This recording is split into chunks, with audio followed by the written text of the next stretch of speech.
నమస్కారం గురుగారు. మహాదేవ. గురుగారు, భర్త ఆదాయం రెట్టింపు అవ్వాలంటే భార్య ఎలాంటి పనులు చేయడం వల్ల భర్తకి కలిసి వస్తుంది, వాళ్ళ ఆదాయం రెట్టింపు అవుతుంది? తప్పకుండా అమ్మ. ముందు భార్యాభర్తలు ఇద్దరూ కూడా అన్యోన్యంగా ఉండాలి. చీటికి మాటికి అనవసరమైనటువంటి విషయాలలో ఒకరికొకరు నువ్వెంత అంటే నువ్వెంత అనేటువంటి మాటలు ఎప్పుడూ మాట్లాడకూడదు.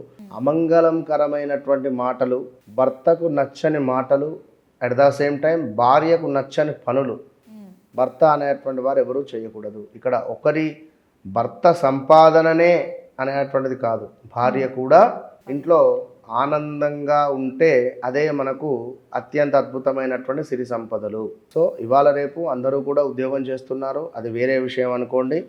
సరే, ఏదేమైనప్పటికీ కూడా భర్త యొక్క ఆదాయం రెట్టింపు అవ్వడానికి అంటే తప్పకుండా వారి వారి జన్మజాతక రీత్యా వారికంటూ ఒక ధనకారకుని యొక్క దశ కానీ అంతర్దశలు కానీ నడుస్తూ ఉంటే ఖచ్చితంగా మంచి ఫలితాలు అయితే ఉంటాయని నేను చెప్తాను.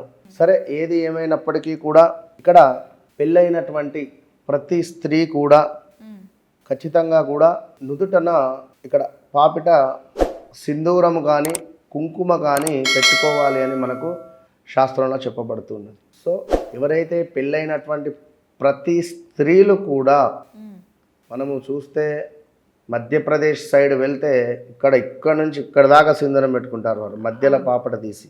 విన్నరా? భర్త సంపాదన పెరగాలి అంటే పెళ్ళైన ప్రతి స్త్రీ ఖచ్చితంగా కూడా వారి యొక్క పాపిట్లో కుంకుమం ధరించుకోవాలి, మొట్టమొదటి పాయింట్. ఇక రెండవది, భర్త ఇంటి నుండి బయటికి వెళ్ళేటువంటి వెంబడే బట్టలు ఉతకరాదు.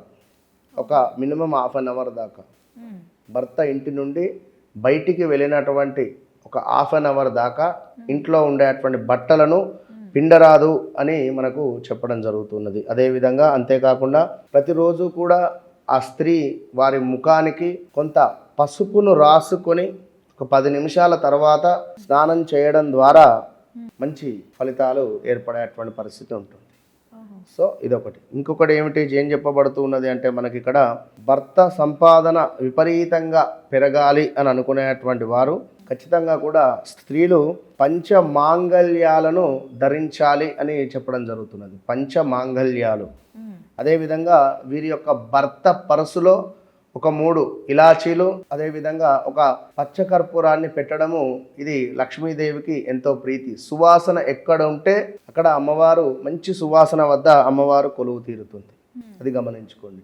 అదేవిధంగా ప్రతిరోజు వంట చేసిన తర్వాత ఒక 2 కానీ ఒక 5 కానీ ఒక 11 కానీ అన్నం మెతుకులను తీసుకొని వాటికి కొంత నెయ్యిని తోడు చేసి అదే గ్యాస్పై మీరు కాల్చడం ద్వారా అగ్నిదేవుడు సంతోషపరిచి మన ఇంట్లో సుఖశాంతులను కావచ్చును, అదేవిధంగా భర్త సంపాదనను మెరుగుపరచాలి అనేటువంటి విధమైనటువంటి అనుగ్రహము మనకు లభిస్తుంది. సో ఇంట్లో పాజిటివ్ ఎనర్జీగా ఉండాలి, హ్యాపీ హోమ్గా ఉండాలి, ఇంటికి రాగానే చిరాకుగా ఉండకూడదు.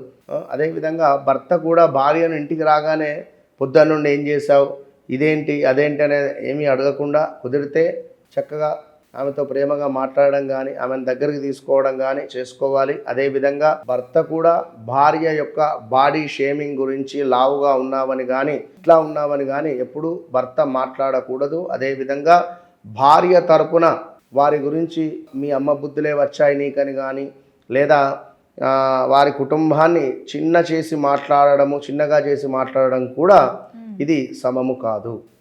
సో ఇలాంటివి చేసుకుంటూ ఉండండి. ఇంకా చాలా ఉంటాయమ్మా. ఇంట్లో నవ్వుతూ ఉండడం కానీ, మనము విడిచినటువంటి ఆ యొక్క వస్త్రాలను ఒక మూలన అట్లనే పడేసి ఉండడం 1 రోజు 2 రోజులు, అదేవిధంగా ఏదో చిరిగిపోయిందని కానీ, లేదా విడిచినటువంటి వస్త్రమే కదా అని కింద ఏదో టీ పడినా వాటర్ పడినా దాన్ని తుడిచేస్తుంటారు. అది కూడా చేయకూడదు, చాలా నెగిటివ్ ఇంపాక్ట్ ఉంటుంది. ఇలాంటివి చేసుకుంటూ వ్యక్తిగత జాతకరీత్యా నడిచేటువంటి దశ అంతర్దశలలో ద్వితీయ భావాధిపతి ఎవరు అనేది చూసుకొని ముందుకు వెళ్ళండి, తప్పకుండా మంచి ఫలితం ఉంటుంది. ఓకే గురుగారు, ఈ యొక్క చిన్న మార్పుల వల్ల భర్త యొక్క ఆదాయం పెరుగుతుందని బహుశా మాకు మా ప్రేక్షకుల్లో కొంతమందికి తెలియకపోవచ్చు. అది మీరు చాలా చక్కగా వివరించారు. ధన్యవాదాలు. మహాదేవ.